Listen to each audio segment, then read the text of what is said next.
Hello and welcome back to Cracking the Cryptic, and still looking forward to our pirate puzzle hunt, Scott Strosell's creation, which will be the Patreon reward content for October. That's coming up in a bit less than a week now. So until then, we're just carrying on. I'm not sure if Simon's done Sudoku today, but I'm having a go at this puzzle called Unfolding U's by Stephen Parthamos, who has tried it out on Discord. I think he's also posted it on Logic Masters Germany, but he did send it to us, and I'm keen to have a go. Now, this reminds me of a puzzle called Carpets, I think, by a compiler called Jackie, which was recommended to us in a Discord recommendation over a month ago.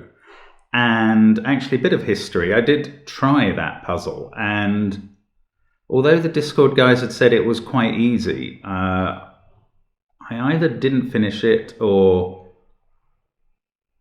broke it late on, something like that. Anyway, I'm afraid that video never saw the light of day, never will. And I was going to say that this reminded me of that, but actually just researching that puzzle, I found that it was in fact inspired by it, because it has a very similar rule set. I think what I might do, I might put Jackie's puzzle on a link in the description, and feel free to have a go and let me know how you get on. If it is easy, then I'm just going to feel like a fool, and fair enough. But if it's very difficult, I'd be gratified to hear you say that as well. On the other hand, maybe I just have a problem with this puzzle type. Now, what is this puzzle type? Well, the grey lines are thermometers, so they ascend from the bulb, which is shared, to the end. That is normal enough. Now, the green lines, these are like carpets, which can be unrolled. Now, in the case of this puzzle, the carpets are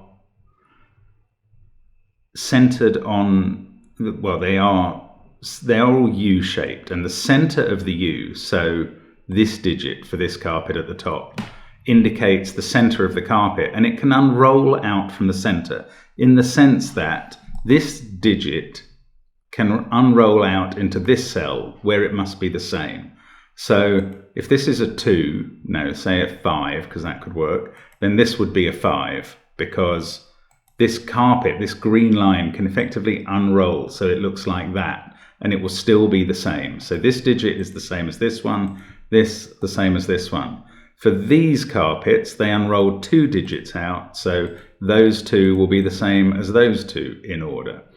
And that's how the carpet concept works. I think in Jackie's puzzle, actually I've got it here, let's just have a look at that. In Jackie's puzzle, the bases were the 3-cell line at the beginning, so that was fixed, and then this carpet could either roll up like that or unroll out along there, and those digits would be the same. So if this went 1, 2, 3, 4, 5, 6, then this would have to go 1, 2, 3, 4, 5, 6 to represent that unrolled carpet.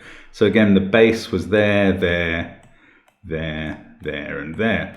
And I, as I say, made little of it, I'm afraid. So apparently it was a very good puzzle. So I'm sorry to Jackie, and let's hope the same doesn't happen with this, or Stephen Parthamos will be very disappointed, and possibly you'll never see this video either.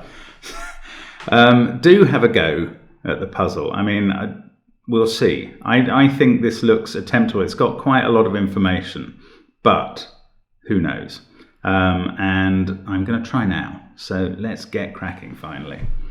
Well, never mind the carpets. I'm going to start with the thermo. Now, we know that in a regular thermo puzzle on a thermometer, the only place 1 can be is on a bulb. So we can put a 1 on the bulb there.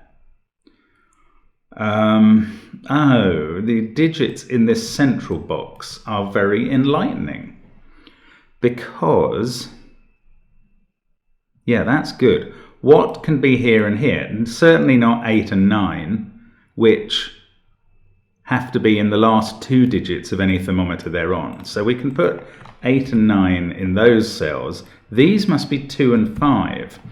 Now, why is that important? Because the question is, where do 3 and 4 go in the central column? They're obviously on a thermometer. They're obviously not after a 5. So wherever the 2 is, the 3 goes next and then the 4. Could be down here. I'm going to corner mark those as a... No, I'm not. That's just going to be confusing. Okay, well, yeah, after the 5, what must happen, because it doesn't have the 3 and 4 on its thermometer, is 6, yeah, I'm going to fill these in, 6, 7 there, 7 or 8 there, 8 or 9 there. That must be what happens after the 5. After the 2, you'll be getting 3 there, then 4 there, then some higher number at the end. So that pattern will be the same down here because there's nothing to distinguish between them. And those possibilities, these are the candidate numbers for those cells. Now, I say there's nothing to be distinguished between them, but there is an 8 there. So that can't be 8. And that means this can't be 7. And that does not resolve the thermometers, unfortunately. Okay.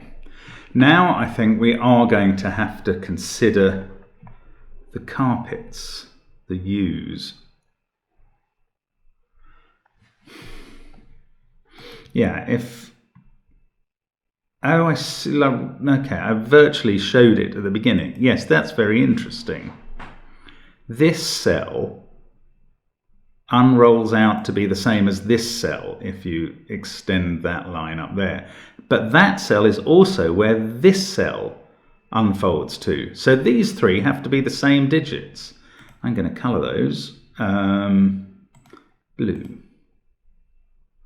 Now, this is all a completely symmetrical setup. That doesn't include that cell. So this is going to apply down here. That cell unrolls to here, and that's the same as that one.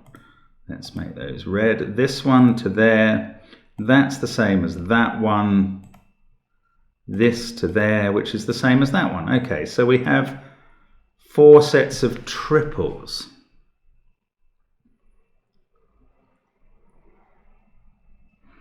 And I cannot see how that helps yet. What about these other carpets then? This one unfolds to here. Oh yeah, look, it's another triple. That's brilliant. This unfolds to there for this carpet, this tightly rolled carpet. Then this slightly looser one unfolds to there. So that's a triple. I'm going to run out of colours now. Okay, I'll make that green. Might have to use 2 colours again. That is unfolding to there. Yeah, there, it's just a tight spiral. So let's make those purple. I'm determined not to use yellow because that will mess with everything else I do. Let's use green again and then grey, which I haven't used. There we go. So these are all triples. But I'm not using triple in the normal way, actually. These are all identical groups, although where the green is, they're not all necessarily identical with each other, but they're identical where they're touching. So how can I use that?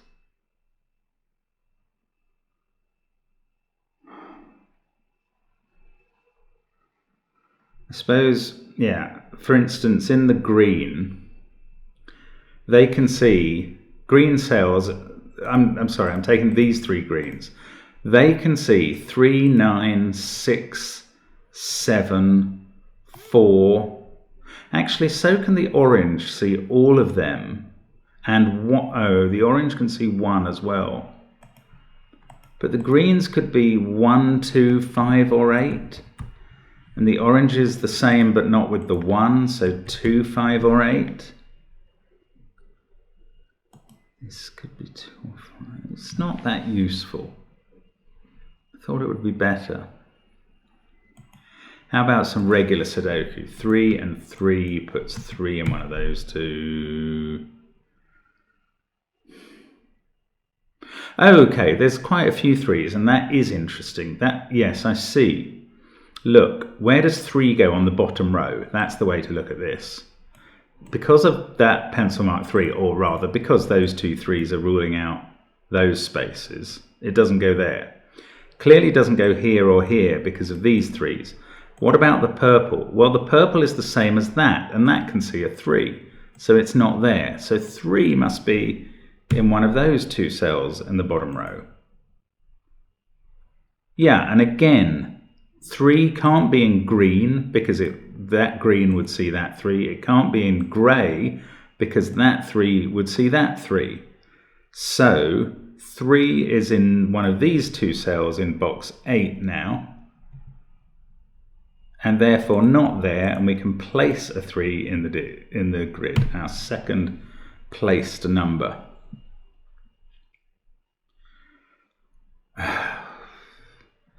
Can we do the same up here? I expect we probably can. No, not so good. That 3 is already ruling out the coloured. Oh yes, but in this box, 3 can't be in blue or orange for the same sorts of reason. So it's in one of those 2, forming a kind of X-wing with the 3s down there. 3 is in one of those 2 cells. Clearly that one says not there. So we can put that 3 in. That gets rid of that one. 3 in the corner. And we've just got the 2 3s left. But 3 is about the only digit we get multiples of. I suppose we've got 1s. Ah! Yes, we do have 1s. And look at the effect of 1s in this box. 1 can't be in any of those, and it's ruled out of those now. So 1 is restricted to one of those 2 cells. Yes. The reason I say yes is because in row 2 now, 1 is in one of these 3, and it cannot be in this, which is a purple cell, because that 1 can see that purple cell. So 1 must be here. 1 is this green digit. Let's fill those in as 1s. Get rid of that pencil mark. Actually, let's get rid of the colouring, because that was the green that was the same the other side. And now 1s. Surely we can... Yeah, that's a 1 in row 6. It has to be the only spot for a 1. One of these 2, and oh no, because it's a green cell, so we can fill those in. In fact, the greens were all the greens were the same colour. I did not expect that. Okay, so they're done. All the 1s in the grid are now in. Looks a bit like a Tour de France summit finish, but anyway. Now, how does that help? We've done the 1s, we've done as much on the 3s as we can. The trouble is, we're only given 1 each of the other digits, no 5s at all, actually. How do we keep going from here? We must be able to eliminate some of these colours. So, what sees the most? This red sees 1, 3, 4, 2, 8 and 7. So red is 5, 6 or 9. Maybe I just need to fill in the possibilities and something will emerge. Purple sees 1, 2, 3, 4 and 8. There sees that one. 5, 6, 7 and 9 therefore. Sorry, I'm not highlighting the right cells. Blue, 1, 3, 4, 2. Oh. And doesn't see the 8. I bet blue is 8 because it just happens to miss that one, but betting is not the way we work here, so never mind about that. I don't know. What do we do?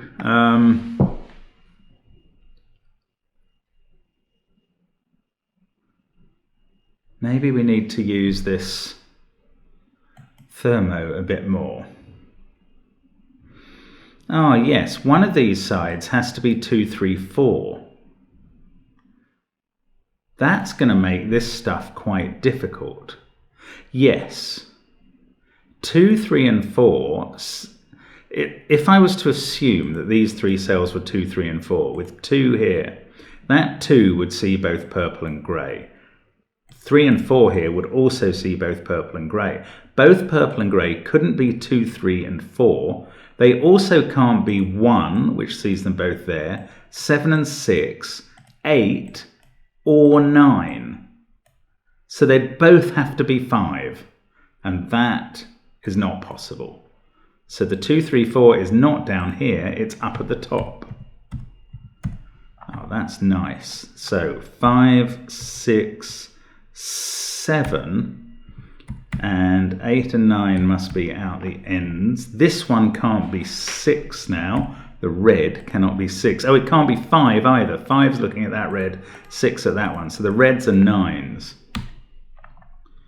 That gives us the end of the thermo. The thermo's all done.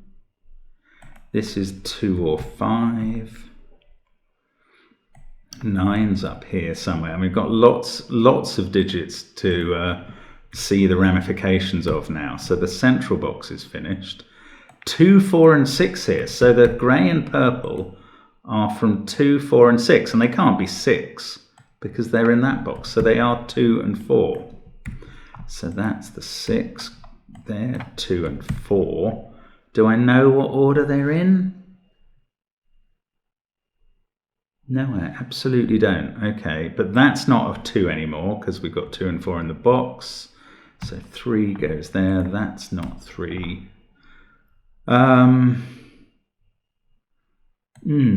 Okay, but there's 2 and a 4 in the box. So this orange doesn't involve a 2 because it would clash in box 6. So that's 5 or 8. This cell is 5 or 8 as well. It is the non-orange version of 5 or 8. Let's get rid of the 9. Actually, let's just pencil mark in a 9 up here. Let's get rid of the 9 colouring because we just don't need that anymore.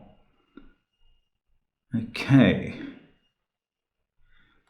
1, 5, 6, 3. We've got an 8, 9 pair that needs to go in here. 5, 7 and 6 round here, but this one can't be 6 and this one can't be 7. These are from 5, 7 and 8. 1, 3, 9, 6. This could be 5, 7 or 8. And those are going to be the same. So if they were different, that would definitely make that 7. Not relevant. That's not 9 or 5. Okay, these are from 2, 6 and 7. Beautiful. So which 2 of blue and purple, which 2 digits are they from 2, 6 and 7? We'll look at that 2 staring straight at both of them. 2 is not in the grey and purple, blue and purple. So they are 6 and 7. Oh, I've just accidentally coloured that. Right. So they are 6 and 7 in some order that we might be able to determine, but I doubt it yet. That is 5 or 8. These are from 4, 5 and 8. And definitely include 4. How can we decide on 6 or 7? I don't know, but we do get a 6, 7 pair here. 6, 7, 4, 1, 3. That is no use. 2, 4 pair here makes a 5, 6 there. So, have I missed some reasoning for why we know whether they're 6 or 7? I don't think so. We don't have that many 6s and 7s placed yet. But maybe we could. This can't be 6 or 7. It's 5 or 4 now. And this is from 4, 5 or 8. Oh no, well that's, yes, look at that column. That's very interesting. I'll tell you why that's interesting, because where does 8 go? 8 goes in one of those 2 cells. And that clearly means that these 3 can't be 8, because that would stop it from being in both of those cells, and that can't happen. So those 3 are 5. And I'm going to uncolour them, because we know what they are, but they should help. Yes, that resolves that as 7. Oh, still in the colours. 7, that as 8. Oh, this is nice. I love the way this works. It's so clever. 8, 5, 1, 3. 6, 7, 5, that's 2 or 9. These are from, that's 2 or 9 as well, so we can place 8 in this row. We can place 8 in this box. Actually, that's been available in this row for a little bit, sorry. 8, 2, 3, 1, 9, that's not 8, it's 5 or 4. We've got a 5 in the row, so it's 4. 5 there, that makes this one a 6. We can get a 5 over here, 6 there. I still haven't sorted out that 2-4 pair. That is 2 or 4 though. Maybe there was something else. Oh no, this is 8. Maybe there was something else clever we needed to do with the 2s and 4s. Well, 2 there means 2 is here. That places 9 and 5. That sorts 4, 5. Sudoku seems to be still working. And look, 4 there because of the 2 there. And that has sorted out the 2s and 4s. So 2 is the purple, grey is the 4. That makes that a 9. I presume this is going to sort out the 6, 7 right now. 7 there, 2 there. Actually, the 6 I put in box 7 sorted it out as well. So that's all the colours done. And what a puzzle. That's really lovely. I mean, it's not viciously hard, but it works together really, really prettily. And quite possibly Jackie's did as well, and I didn't get it. So thank you very much to Stephen for sending us that. It's an excellent puzzle. And I hope you enjoyed that. I hope you had a go at it, because I don't think those steps were simple, but and seeing those relationships between the ends. I mean, I was unquestionably helped in looking for those by my experience with Jackie's carpets. So thanks to both those constructors. Those are really interesting puzzles. And hope to see you again soon on Cracking the Cryptic. Bye for now.